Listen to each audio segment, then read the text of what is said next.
চারজনকে আমি রুহুল কবির রিজভী, জনাব আমানুল্লাহ আমান, সাবেক রাষ্ট্র ভিপি জনাব হুসমাইল জবিউল্লাহ, সাবেক সরকারের সিনিয়র সচিব এবং আমাদের আরেক বক্তৃতিম ছোট ভাই ডাক্তার ডোনার অধ্যাপক ফরহাদ আলীম ডোনার, চারজনকে জাতীয় স্থায়ী কমিটির বিএনপির সর্বোচ্চ নীতি নির্ধারণী ফোরাম, সেই ফোরামের জাতীয় স্থায়ী কমিটির সদস্য মনোনীত করেছে। আমরা প্রথমেই ধন্যবাদ জানাই দলের চেয়ারম্যান এবং প্রধানমন্ত্রী জনাব তারেক রহমান। আমরা কিছুটা ভয় এবং আনন্দ সহ বলছি, যে আশা যে ভরসা নিয়ে আমাদেরকে দায়িত্ব দেওয়া হয়েছে, আমরা আশা করি চারজনই সেই দায়িত্ব নিষ্ঠার সাথে পালন করার চেষ্টা করব। সেই জন্যই বলেছি, কিছুটা আশঙ্কা এবং কিছুটা আনন্দ দুটোই আমাদের মধ্যে আছে। আমরা ঠিকমতো দায়িত্ব পালন করতে পারবো কি?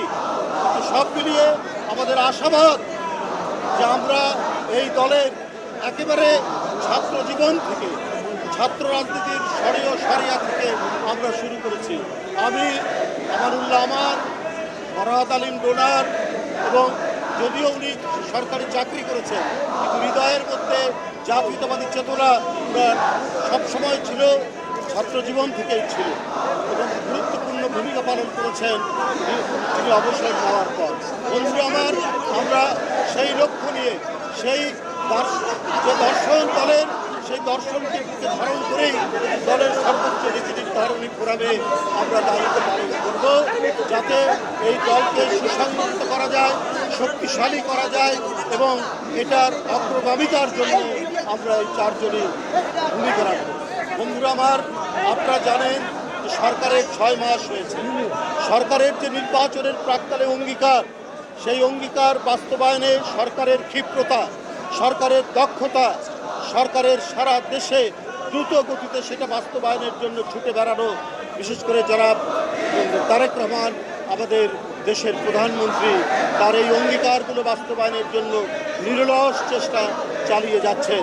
আপনারা জানেন যে কৃষকের প্রায় 13 লক্ষ কৃষককে তাদের 10,000 টাকা পর্যন্ত সুদ আসল মাফ করা হয়েছে।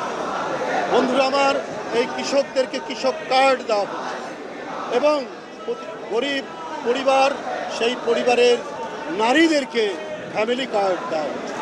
ইতিমধ্যে বেশ কয়েক কিলোমিটার খাল খনন করা হয়েছে। আপনারা জানেন যেটি নির্বাচনী অঙ্গীকার। তারপরে আপনারা জানেন যে বৃক্ষরোপণের 25 কোটি বৃক্ষরোপণের যে অঙ্গীকার, সেটা পুরোদমে কাজ চলছে।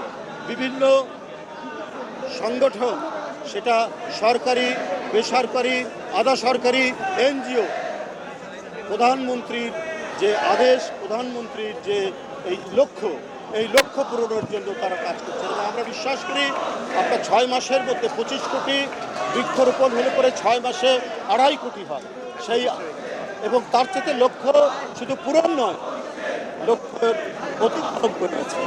বন্ধুরা আমার, শুধু তাই নয়, ইমাম মুয়াজ্জিন সহ বিভিন্ন ধর্ম সম্প্রদায়ের ধর্মীয় গুরুদের যে সম্মানী, সেটা দেওয়া শুরু হয়েছে।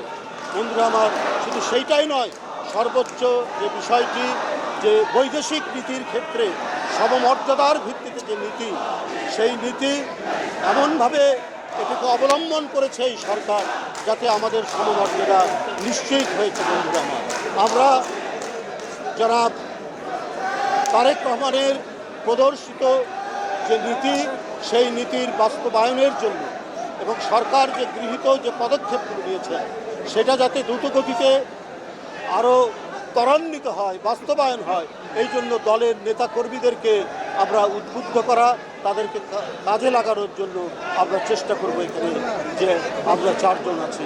বন্ধুরা আমার, আমরা চাই যে জনবান্ধব সরকার, জনগণের স্বার্থের সরকার এবং নির্বাচিত সরকার, আবার এই সরকার জনগণের স্বার্থের বাইরে এক ধাপ দেবেন।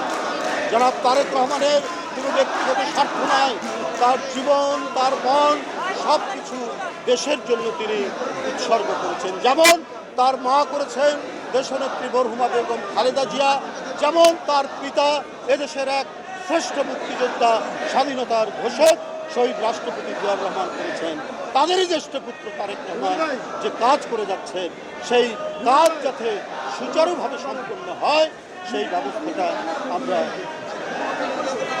সেটা যাতে ত্বরান্বিত হয়, এই জন্য দলের নেতা কর্মীকে আমরা সেই কাজে উপস্থিত